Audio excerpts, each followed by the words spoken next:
So this is a synastry chart of my cardinal sons, Scotty and Stephen. And yesterday I did a video and put on granny twins of their vertical code. And so before you ever look at any other vibrational chart, whether it's health constitution, before you do a bioenergetic assessment, you should know someone's constitution. And if they've got family issues, you want to look at these. So do you see this right here? Communication is a 1. This son is married. And when I do his synastry chart with his wife, they've got a 2 right here. And he has been having his brother and me and his dad all speak through his wife. And so our family's completely dissolved because she goes to my sister instead of to us. And so if we open this up and look at the chart, here's where we're going to start looking at some of the numbers from yesterday. And I just want to back up. I love my daughter-in-law beyond this world. This is not the first ascension cycle where she's polarized on me. And she thinks I have, but we over-communicate in this family. So my sons together have, the 17 is the legacy. Okay? The cross here is 24, which is the family number. So they have 8, because we have 1 plus 7 equals 8. And we have 24, which is 2 plus 4 equals 6. So we have an 8 vertical and a 6 horizontal. So if we think about their numbers, remember Stephen is 23.05 for his fertility code, and his brother Scotty is 14.05. And so we're going to be looking at 14s, and so right now we know the cross, if we add 8 and 6 together, the sum total right here of their heart is 14. That's significant because if you take these numbers, and this is the tiny little shift that people can make when they begin to look at birth charts as predictors of health. We always look at the 6th house, but each of these numbers sit on the glandular system. And the vertical glandular system is the thing that when you came to see me, I was testing to see if your lymphatic system was open. So it runs through the vertical part of your body, through your spine. It's all wired in there.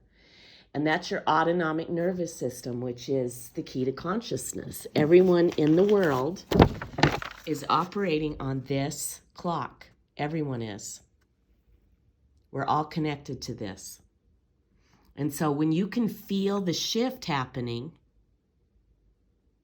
in your own body, and you can actually go to this chart right here and see how things are connected together, because this is based in the design of the body. It's not up for debate. And so you start to get to the root cause to see what the issues are. But my sons aren't designed to be in business together. This is their 12th house, and the 12th house is the invisible, and you can see all those red lines right there. I should do their charts individually, because if you look at them, you can see that I actually made an oath before they came in, because Scotty's got the horizontal cardinal cross, sun and moon, and Stephen's got the vertical cardinal cross, sun and moon. Stephen's 10th house, Capricorn, is where it's his sun. So anyway, we can get into that. But see, squares are tricky. And we've got the sun squaring Scotty's Mercury, which is Stephen's heart, the solar plexus. He's all about Sanat Kumara. If you go back to Boulder days when we were studying masters, Sanat Kumara is actually overseeing this 3rd ascension cycle. And he's very connected with Kuan Yin, Saint Germain, and it's a solar plexus thing. So anything relative to Stephen's sun, and it's a Capricorn. Mercury's connected to the arms, to Gemini, to the third house, but more than anything, the mind. And so when Stephen is trying to talk to Scotty, Scotty can't hear him. They have a major miscommunication up front, and this is why I invented the round table and the listening stick. And so we would come back together as a family and use the tools. Moon is squaring Scotty's Jupiter. Well, Jupiter is connected to the ninth house, the student, Sagittarius, and the moon has to do with the mom. Okay, so we have that square. Triunes and these oppositions right here are actually very helpful. Okay, this is sex though. We've got Pluto in women. So this is the Taurus. So this is the 2 and the 8 house that we're talking about here. We go down to the Uranus square, and when we look at Uranus, we know that that's connected with the Aquarian house of 11.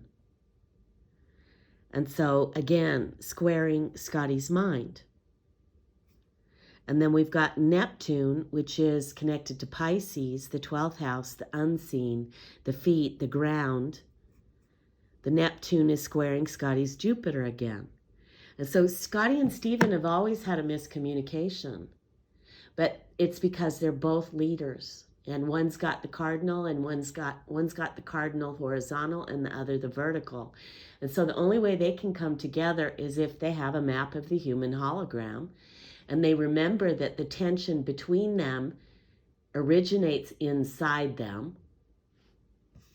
And so when you understand that, you can begin to look at, they're supposed to be in complementary careers. Complementary. All right?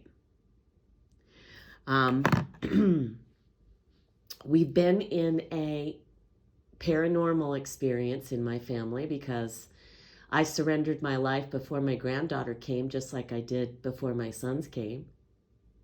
But this time I went deeper. And why was that? Well, my kids and my former husband were at war with one another. And I didn't know what to do. And so I went to God and got on my knees and surrendered my life and begged God to let me take the whole human shadow in so that I could alchemize it and send it back out as love. And when I did this, I didn't realize it was just going to highlight the glandular patterns that I had already been teaching about, and that all I needed to do is talk to my sister. But then we were going to have to bring in the planetary factors as well as part of bioenergetic medicine. We've only been focused on lab tests and, reading lab tests and being in the real science. But my twin sister and I have always known electromagnetism. I'll do our chart next. Now, what I would do now is go in and look for their numbers. And so we would be looking for, so right there in the first house. The first house has to do with personality. It's how the head works. It's Aries. And they've got this North Node right in their first house. And it's in Pisces. So see that symbol is Pisces? And it's retrograded, which means it's really slowed down. And so what do we know about the sixth dimension? It's connected to the pineal, the pituitary, and it's grounded by the adrenal glands. When we go into the second house, this has to do with the home. This is the positive, and here's the negative ground. And so they've got Mars at 16. And it's got the Aries symbol in there. So what do you think happens when the Taurus house, this is where Taurus lives. So think of the bowl. Think of May. Think of the planet Venus. Think of all of that. And when you look at the elements, that's what we're looking at within the human body. Okay, so Taurus grounds the 8th house, which is the house of sex. And they don't have anything in there. It's their south node. This is very interesting. Their south node is in the 7th house. So Scotty's got this first house. He's Aries and Libra moon. And so Scotty's got a lot more leadership skills than anyone understands. Here's what I find really interesting. There's always an extra planet. So these planets spin around in this direction. And there's always an extra one. So think about it as a halo. And this is the Aquarian symbol. And it's hovering over the brain, the first house. All right, we've got this 24, and we know that anyone that has a 24, this is 24 Capricorn. Anyone that has a 24 is here to reset the family. It's family restoration. Okay? The vertical pole, the 17, it's 8. It has to do with the pericardium. And my son's former husband, my family will remember me drawing the picture of how light works. It's just basically you draw a plus sign and a minus sign, and you draw a circle around it, and that's a symbol of the intentional field. Where two or more agree, it is done. And the person listening is negative, the person talking is positive, and so it moves back and forth, okay? Those two together create a field of light, and in our body, the head is positive, the body is negative, and the head's job is actually to monitor the flow of the meridians moving through the torso, the torsion field.